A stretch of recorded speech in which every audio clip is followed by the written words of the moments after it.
आकाशवाणी जम्मू है। बडलै खबरें च तुंदा स्वागत। पैह्ले खास खबरें कन्नै में श्रुति खजूरिया। कश्मीर घाटी च आतंकवाद रोधी कारवाई दौरान दौं आतंकवादिएं दा सफाया, इक पुलसकर्मी घायल। आतंकवाद सरबंधी गतिविधिएं च सहयोग देने दे मामले च तगड़ेयाई कन्नै कारवाई करदे होई राष्ट्रीय जांच एजेंसी NIA नै जम्मू कश्मीर च केईं थाह्रें छापेमारी कीती। केंद्रीय मंत्री डॉ जितेंद्र सिंह होरें आखेआ जे प्रधानमंत्री नरेंद्र मोदी हुंदी सरपरस्ती च राई बाई ते करसानें दी भलाई बेहतरी लेई एह् इक सनैहरा दौर चला'रदा ऐ। ते जम्मू कश्मीर दे दौरे पर आए दे रेल राज्य मंत्री होरें उधमपुर श्रीनगर बारामूला रेल परियोजना दे कम्मै दी रफ्तार ते प्रगति दा जायजा लैता। खबरें दी तफसील थमां पैह्ले इक अपील। राष्ट्र नै 18 ब'रे कोला मती बरेसू दे लोकें गित्तै सरकारी केंद्र च मुफ्त कोविड-19 टीकाकरण अभियान च तेजी आंदी ऐ। अस युवा श्रोताएं गी सलाह दिन्ने आं जे ओह् टीका लोआई लैन। साढ़े श्रोताएं गी बी सलाह दित्ती जंदी ऐ जे ओह् सुरक्षा उपाएं च कमी नेईं करन, की जे कोविड-19 दा साढ़ी जिंद उप्पर खतरा अजें बी बने दा ऐ। मेहरबानी करियै जेकर बाह्र जाना ते जरूरी नेईं ऐ ते घरै च गै रवो ते सखल्ले उपाऽ जारी रक्खो। मूंह पर मास्क लाओ, समाजी छिंडे गित्तै 2 गज दी दूरी रक्खो, हत्थ ते मूंह गी साफ सुथरा रक्खने पर मुक्ख करी ध्यान देओ ते कोविड थमां बचाऽ आह्ला टीका लोआई लैओ। कोविड मतल्लक कुसै बी जानकारी ते मार्गदर्शन गित्तै तुस राष्ट्रीय हैल्पलाइन नंबरै पर संपर्क करी सकदे ओ। नंबर न 0112397846 ते 1075। खबरें दी तफसील कन्नै जगमोहन शर्मा। बांडीपुरा ते अनंतनाग जिले च पेश आए दे दौं बक्ख-बक्ख टाकरें च दौं आतंकवादी मारे गे न। बांडीपुरा दे गुंड जहांगीर इलाके च सुरक्षा बलें अज्ज बड्डलै इक आतंकवादी गी मारी मुकाया। एह् आतंकवादी हाल च होई दी आम नागरिकें दी हत्या च शामल हा। पुलस ते सुरक्षा बलें आसेआ चलाए गेदे सांझे अभियान मगरा एह् टाकरा शुरू होआ। एह् अभियान इलाके च आतंकवादिएं दी मौजूदगी बारै थ्होई दी इक टकोह्दी सूह् उप्पर कार्रवाई करदे होई चलाया गेआ, जेह्दे मगरा टाकरा शुरू होई गेआ। इस्सै दौरान इक आतंकवादी मारेआ गेआ। IGP विजय कुमार होरें आखेआ जे 4 आतंकवादी जेह्ड़े आम नागरिकें दी हत्या करने आह्ले मामले दा हिस्सा हे, उनेंगी गिरफ्तार कीता गेआ ऐ। इस्सै दौरान अनंतनाग जिले च होए दे इक टाकरे च इक बेपंछानू आतंकवादी मारेआ गेआ ऐ। एह् अभियान पुलस, सेना ते CRPF ने सांझे तौरा पर चलाया। इस दौरान इक आतंकवादी मारेआ गेआ ते इक पुलसकर्मी घायल होई गेआ ऐ। घायल कर्मी गी इलाज लेई अस्पताल च भर्थी करोआया गेआ ऐ। खीरी जानकारी थ्होने तगर कार्रवाई अजें जारी ही। राष्ट्रीय जांच एजेंसी NIA ने जम्मू कश्मीर दी मती सारी थाह्रें पर छापेमारी कीती ऐ। एह् छापेमारियां आतंकवादी गतिविधिएं लेई सहयोग देने आह्ले मामले च कीतियां गेईआं न।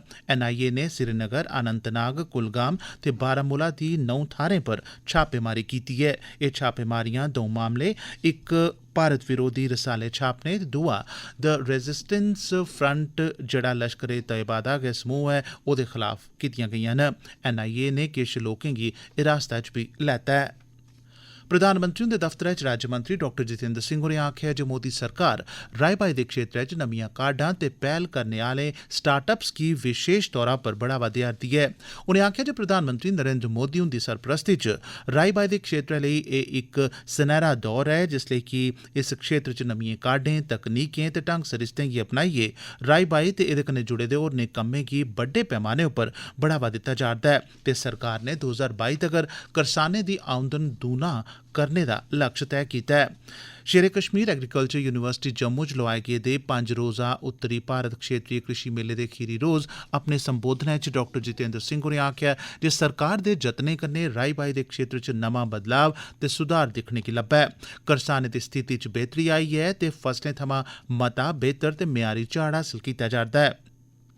उनें गलाया जे करसानें दी मदद ते भलाई बेहतरी लेई केईं स्कीमां ते कार्यक्रम शुरू कीते गेदे न, जिंदे च मिट्टी दे नरोएपन दी परख सरबंधी सॉयल हेल्थ कार्ड, निम्म चढ़े दा यूरिया, प्रधानमंत्री फसल बीमा योजना, प्रधानमंत्री किसान सम्मान नाम, PM किसान मानधन योजना जनेहियें स्कीमें दी मदद कन्नै करसानें गी मता फायदा पुज्जा'रदा ऐ, उंदा समाजी ते आर्थिक विकास होआ'रदा ऐ ते आत्मनिर्भर बनदे होई ओह् हून इक मान्नै आह्ला जीन जिया करदे न। एह्दे शा पैह्ले आम करसान दी छवि इक बेचारे ते लाचार इंसान आह्ली बनदी जा'रदी ही ते अज्जै दा करसान आत्मनिर्भर बनदा जा'रदा ऐ, जेह्दे कश सरकार दी तरफा सहयोग बी ऐ ते ओह्दी भलाई बेहतरी लेई असरदार स्कीमां बी ते आत्म सम्मान बी।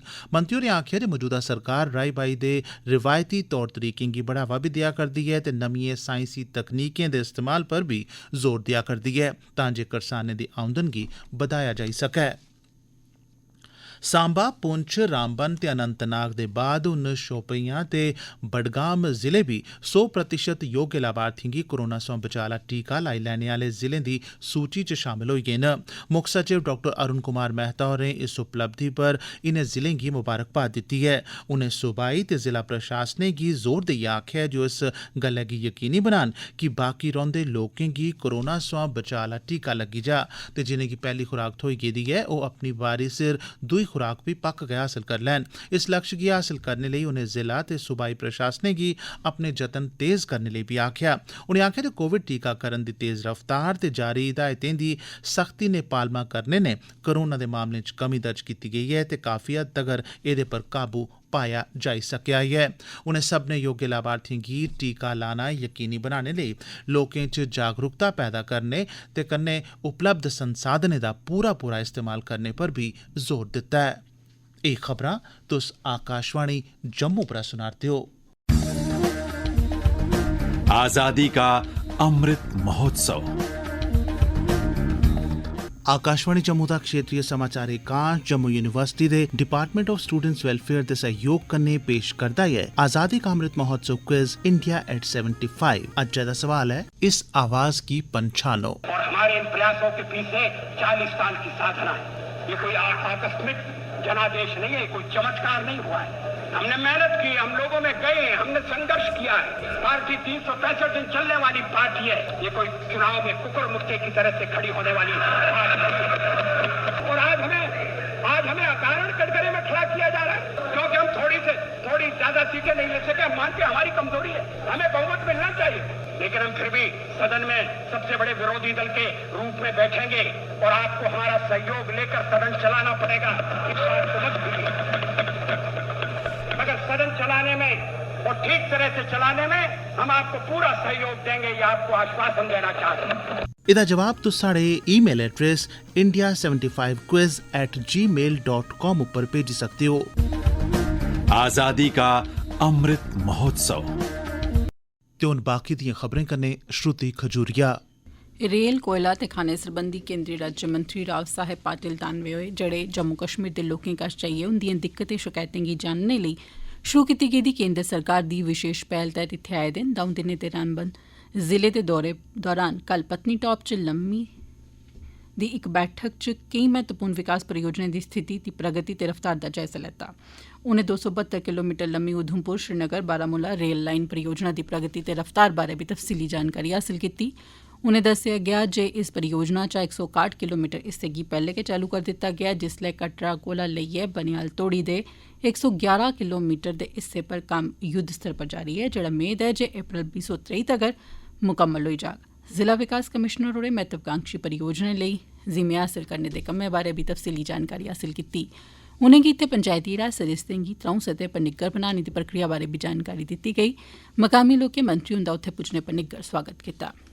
भारत ते चीन नै फौजी गतिरोध गी दूर करने लेई कोर कमांडर सतह दी गल्लबात दा 13वां गेड़ लाया ऐ। गल्लबात कल असल कब्जा लाइन दी चीन आली पेठा बनने आली BPO चौकी थाह्र होई। साढ़ी फौज they fire and fury corps related GOC lieutenant general PGK मैनन होर गल्लबात च भारत दी अगुवाई कीती, जिसलै कि चीन आली पेठा दा नेतृत्व वेस्टर्न थिएटर दे कमांडर होरें कीता। एह् गल्लबात बडलै 10:30 बजे शुरू होई ते संझा 7 बजे मुक्की गेई। सैलसफा निदेशालय जम्मू ने उद्योग ते व्यापार सरबंधी निदेशालय ते कला संस्कृति ते भाषाएं सरबंधी अकादमी दे सहयोग कन्नै जम्मू हाट च इक सांस्कृतिक प्रदर्शनी मेरे देशे दा सलैपा दा सरिस्ता कीता। इस प्रदर्शनी च जम्मू दी सांस्कृतिक विरासत ते इत्थुआं दे लोकें दी जीवन शैली गी दर्शाया गेआ। प्रदर्शनी च बसोली, चित्रकला ते होर दुईयां चीजें दे फोटो प्रदर्शित कीते गे। एह्दे अलावा लोक संगीत ते नाच दी बी प्रस्तुतियां मुकामी कलाकारें आसेआ दित्तियां जा'रदियां न। मुकामी खाने दा बी स्टाल लाया गेदा ऐ। ते अखीरै च खास खबरें कोई परतियै कश्मीर घाटी च आतंकवाद रोधी कारवाइयें दौरान 2 आतंकवादियें दा सफाया, एक पुलसकर्मी घायल। आतंकवाद सरबंधी गतिविधियें च सहयोग देने दे मामले च तगड़ेयाई कन्नै कारवाई करदे होई राष्ट्रीय जांच एजेंसी NIA ने जम्मू कश्मीर च केईं थाह्रें छापेमारी कीती ऐ। केंद्रीय मंत्री डॉ जितेंद्र सिंह होरें आखेआ जे प्रधानमंत्री नरेंद्र मोदी हुंदी सरपरस्ती च राई बाई ते करसानें दी भलाई बेह्तरी लेई एह् इक सनैह्री दौर चला करदा ऐ। ते जम्मू कश्मीर दे दौरे पर आए दे रेल राज्यमंत्री होरें उधमपुर, श्रीनगर, बारामूला रेल परियोजना दे कम्मै दी रफ्तार ते प्रगति दा जायजा लैता। एह्दे कन्नै गै खबरें दा एह् बुलेटिन समाप्त होआ।